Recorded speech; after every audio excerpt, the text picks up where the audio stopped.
Ассаламу алейкум, құрметті Құранды үйренемін деп ниеттеніп жатқан жан. Сіздерге Құран әліппесін жаттамай бірден оқу әдісін көрсетем. Енді осы әдіс ұнайтын болса, менде осы YouTube каналымда толық дәрістері бар, оны көре жатсаңыздар болады. Енді бисмилля, іске сәт. Бізде жалпы араб тілінде 28 әріп бар. Біріншісін алатын болсақ, ол әлиф әрпі. Әлиф. Екіншісі ро деп алайық. Ро. Одан кейін зәй. Енді мына жерде мынау алифті сосын өтетін боламыз. Қазір ро мен зәйға тоқталайық. Енді мынау жалпы әріптің аталуы. Бұл ро деп аталады, бірақ қолданған кезде біз тек р әрпін аламыз. Зәй деп аталады, бірақ қолданған кезде з деп аламыз. Енді кішкене түсініктірек болу үшін бізде ағылшынша үйренген кезде W деген әріп бар ғой, бірақ оны жаңа В деп сондай алады. Енді мысалы мынада wolf деген сөз бар. Wolf. Ол бізде қасқыр деген мағынаны білдіреді. Енді мына жерде W wolf деп оқымаймыз ғой, мына жерде В деп аламыз. Сол сияқты мынау ро, зәй деп аталғанмен біз алғашқы әрпін р, з деп аламыз. Енді қараңыздар, мынау қазақ тілінде дауысты және дауыссыз деген дыбыс бар да, оны баршамыз білеміз. Енді мынау ро, зәй деген әріптер, ол жаңа дауыссыз дыбыстар болатын болса, енді бір дауысты дыбысты қылатын бір харекет деген нәрсе бар. Ол бізде былай жасалады. Мысалы, мына жақшаның ішінде мынау сызықты әріп деп ойлайық. Үстінде мынандай сызық келетін болса, онда біз оны ә деп оқимыз. Ал егерде астында мынандай сызық келетін болса, онда оны и деп оқимыз. Ал егерде мынандай белгі келетін болса, онда у деп оқимыз.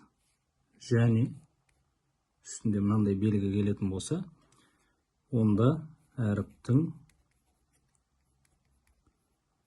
өзі оқылады. Енді мысалға алайық. Мысалы, ро әрпі біз бірақ қолданған кезде р деп аламыз дедік. Мысалы, р деп алайық. Р өз бананға да ұқсайды, байқап отырсаңыз. Енді р-ның үстінен мынандай сызық келетін болса, мынандай сызық, онда біз рә деп оқимыз. Рә. Одан кейін, егерде мынандай астында сызық келетін болса, онда біз ри деп оқимыз. Одан кейін, р-ның үстінде мынандай белгі келетін болса, онда ру деп оқимыз. Және р әрпінің үстінде мынандай белгі келетін болса, онда әріптің өзі қалай оқылады? Ол р деп оқылады.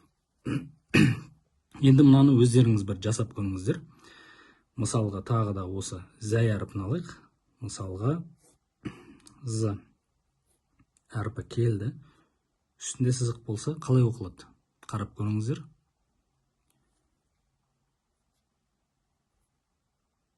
Зә, дұрыс, кім тапқан болса.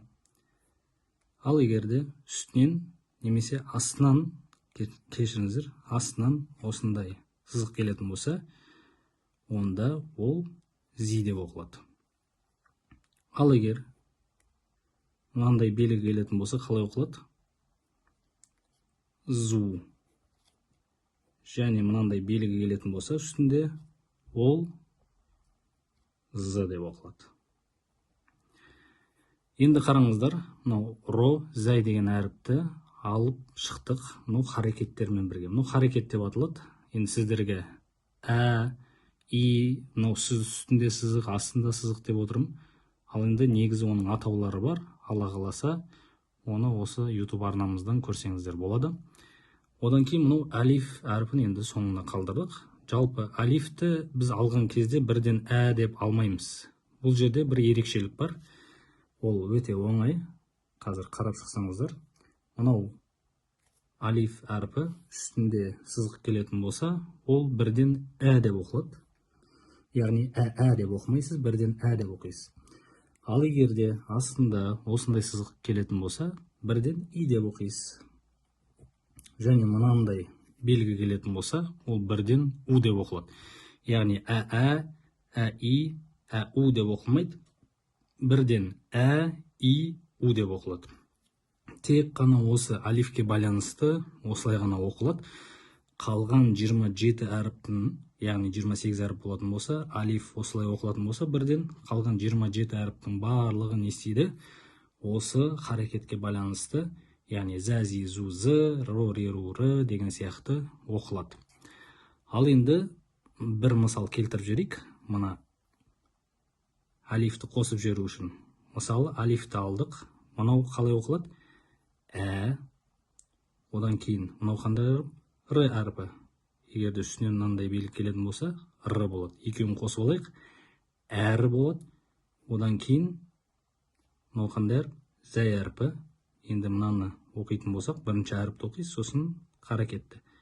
Зу болады. Сонда зу. Енді осы әріптерді барлығын бір-бірімен қосып харекеттерді қарайтын болсаңыздар, көптеген мысалдар шығады. Соны көзіңізді үйретсеңіз болады. Егерде осыны үйренген болсаңыз, осы әдіс ұнаған болатын болса, онда арнамызда толық 16 дәрістен тұратын бізде Құранға түсетін сабақтар бар. Оның барлығы тегін. Сондықтан арнамызға жазылып, сол сабақтардың барлығын қарап, және осы видеоның астына комментария жазыңыз, қаншалықты қиын болды және қаншалықты жеңіл болды, қай нәрселерде, яғни оңай тұстарын немесе қиын тұстарын барлығын айта кетсеңіздер болады. Алла берекесін берсін және Құранды толық әдемі оқитын қарилардан, хафиздардан болуға баршамызға нәсіп етсін.